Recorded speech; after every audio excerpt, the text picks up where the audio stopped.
वंदना के मुंह से खून बहना और अपने हाथ में वंदना की कटी जुबान देखकर अपनी आंखें बंद करके ध्रुव चीख पड़ा। वंदना ने सहम कर पूछा, क्या हुआ ध्रुव, क्यों चीख रहे हो? वंदना के सवाल से ध्रुव ने खुद पर काबू पाकर धीरे से आंखें खोली और वंदना के चेहरे से हाथ फेरते हुए बोला, तुम ठीक हो? तुम बिल्कुल ठीक हो, तुम्हारी जुबान नहीं कटी, ठीक हो तुम? वंदना ने सरप्राइजिंगली कहा, हाँ मैं बिल्कुल ठीक हूं ध्रुव, मुझे भला क्या हो सकता है? ध्रुव समझ गया कि उसने जो देखा वो सब उसका वहम था। ध्रुव ने बात को टालते हुए वंदना से दूर हटकर कहा, कुछ नहीं, वहम हुआ था, तुम सो जाओ। वंदना ने फिक्र जताते हुए पूछा, तुम्हारी तबीयत तो ठीक है ना ध्रुव? ध्रुव ने वंदना को समझाते हुए कहा, मैं ठीक हूं स्वीटी, तुम सो जाओ। और ध्रुव उठकर बेडरूम से बाहर चला गया। वंदना आश्चर्य से बस उसे देखती रह गई। तो वहां दूसरी तरफ हॉस्पिटल में पुलिस का जमावड़ा लगा हुआ था। ध्रुव पुलिस के हाथ नहीं लगा तो उन्होंने अपने सीनियर को खबर कर दी। मुर्दा घर का मुआयना करते करते इंस्पेक्टर चौबे ने पान चबाते हुए अपने साथी हवलदार से कहा, कामले, ये मुर्दा घर में चारों तरफ खून ही खून है और मुर्दे भी इधर उधर बिखरे पड़े हैं। इसका मतलब है कि वो जो कोई भी था वो मुर्दा घर में कुछ ढूंढ रहा था। क्या ढूंढ रहा होगा? कामले ने हंसकर कहा, मुर्दे के बीच क्या ढूंढ सकता है कोई सर? इंस्पेक्टर चौबे ने सोचते हुए कहा, एक मुर्दा घर में मुर्दे के अलावा और क्या ढूंढ सकता है कोई? सवाल यह है कामले कि उसे किस मुर्दे की तलाश थी और क्यों? हवलदार कामले भी सोच में पड़ गया।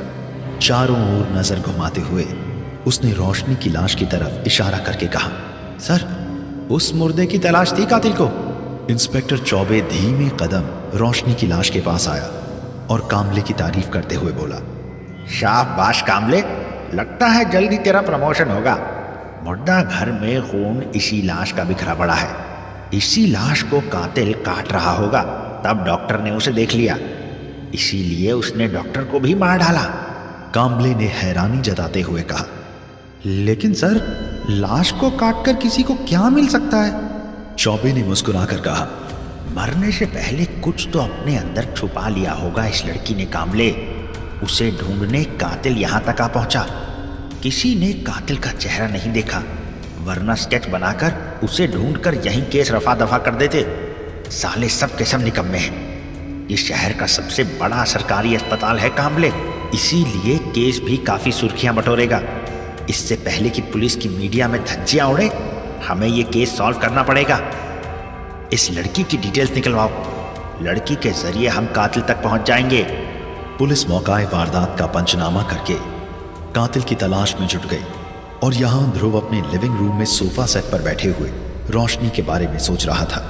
रोशनी की कटी हुई जुबान, उसका चेहरा उसकी नजरों से हट नहीं रहा था। ध्रुव सोच रहा था कि क्यों उसी के नसीब ने ऐसी करवट ली कि उसे मुर्दों से बातें करने की नौबत आ गई। सोचते सोचते ध्रुव अपने अतीत की यादों में खो गया।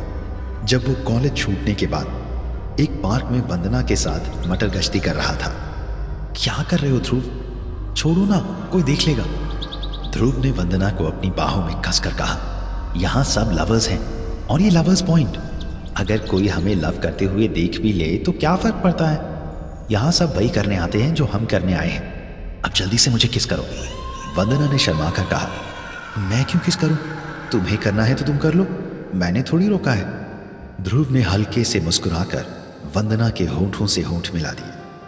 वंदना के रसीले होंठों में ध्रुव खो गया। दोनों प्रेमी एक दूसरे को काफी देर तक चूमते रहे। फिर वंदना ने ध्रुव के सीने पर हाथ रखकर उसे हल्के से पीछे धकेलते हुए कहा, अब छोड़ो मुझे, तुम्हें लेट नहीं हो रहा है क्या?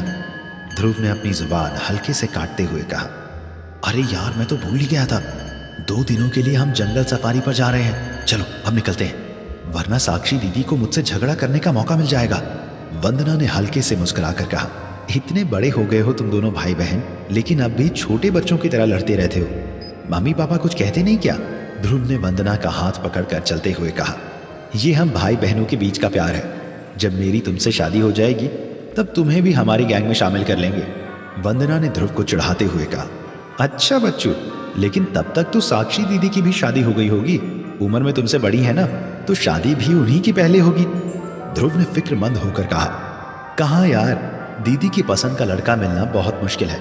मुश्किल तो क्या, नामुमकिन है। मतलब दीदी इतनी दयालु है कि किसी भी जरूरतमंद इंसान को तकलीफ में नहीं देख सकती। कैसे भी करके उस जरूरतमंद की मदद किए बगैर उसे चैन नहीं आता। एक बार तो कॉलेज के एक गरीब लड़के के पास एग्जाम फीस भरने के पैसे नहीं थे, तो साक्षी दीदी ने अपनी फीस के पैसे उसे दे दिए। ये तो अच्छा हुआ कि वक्त पर मुझे बात पता चल गई और मैंने दीदी की फीस अरेंज कर ली। वंदना ने हैरानी से कहा, बाप रे बाप, इतनी दयालु लड़की के लिए तो कोई कुबेर ही ढूंढना पड़ेगा। ध्रुव ने वंदना को समझाते हुए कहा, ऐसी बात नहीं है कि कोई अमीर लड़का होना चाहिए। दिल बड़ा हो तो एक गरीब इंसान भी अपने हिसाब से किसी की मदद कर सकता है, लेकिन ऐसा दिल वाला मिलेगा कहाँ।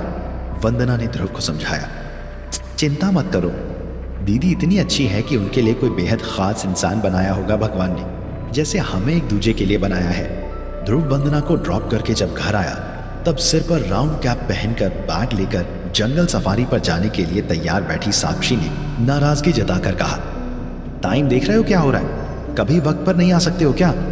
ध्रुव ने उसे मनाते हुए कहा, आई एम सॉरी दीदी, अब चलो निकलते हैं। ध्रुव के डैड पंकज शास्त्री ने साक्षी को चिढ़ाते हुए कहा, तुम्हारी बहन तो सुबह से ये जंगल सफारी वाले शूज पहनकर घर भर में घूम रही है, लगता है किचन को देखकर ही इसे जंगल देखने का मजा आ गया। ध्रुव की मां नीता ने साक्षी की साइड लेकर कहा, चलो अब मेरी बच्ची को मत चिढ़ाओ, एक तो कहीं घूमने लेकर जाते नहीं हो आप, इतने सालों बाद ये मौका मिला है तो फिर एक्साइटमेंट तो होगी ही ना। ध्रुव और उसकी फैमिली मध्य प्रदेश के बांधवगढ़ के लिए निकल पड़े। पंकज जीप चला रहे थे। सफर काफी लंबा था, लेकिन कई सालों बाद पूरी फैमिली इकट्ठा होकर एंजॉय कर रही थी। बांधवगढ़ पहुंचकर अगले दिन सब जंगल में सैर करने निकल पड़े। जंगल एरिया में पहुंचने के बाद फॉरेस्ट ऑफिसर ने पंकज से कहा, मैं हूं आपका गाइड लखन सिंह, आपको इस जंगल में असली शेर से मिलाने की जिम्मेदारी मेरी है। पंकज ने मुस्कुराकर उससे हैंडशेक किया। लखन सिंह भी उनकी जीप में बैठ गया और वो जंगल सफारी पर निकल पड़े। साक्षी काफी खुश थी। काफी दिनों के बाद ध्रुव ने साक्षी को इतना एंजॉय करते हुए देखा था। उन्होंने जंगल में लगभग हर तरह के जंगली जानवर देख लिए। साक्षी ने अपने कैमरे में उनकी तस्वीरें भी कैद कर ली। दिन भर घूमने के बाद साक्षी ने एक झील को देखकर कहा, पापा देखिए ना कितनी सुंदर झील है, यहाँ कुछ देर रुकते हैं ना प्लीज, मुझे कुछ फोटोज निकालने हैं। पंकज ने मुस्कुराकर लखन सिंह से पूछा, कुछ देर रुक सकते हैं ना सर। लखन सिंह ने भी हामी भरते हुए कहा, ठीक है, लेकिन ज्यादा देर मत कीजिए, शाम ढल रही है और अंधेरा होने वाला है, हमें जल्द से जल्द वापस कैंप पहुंचना होगा।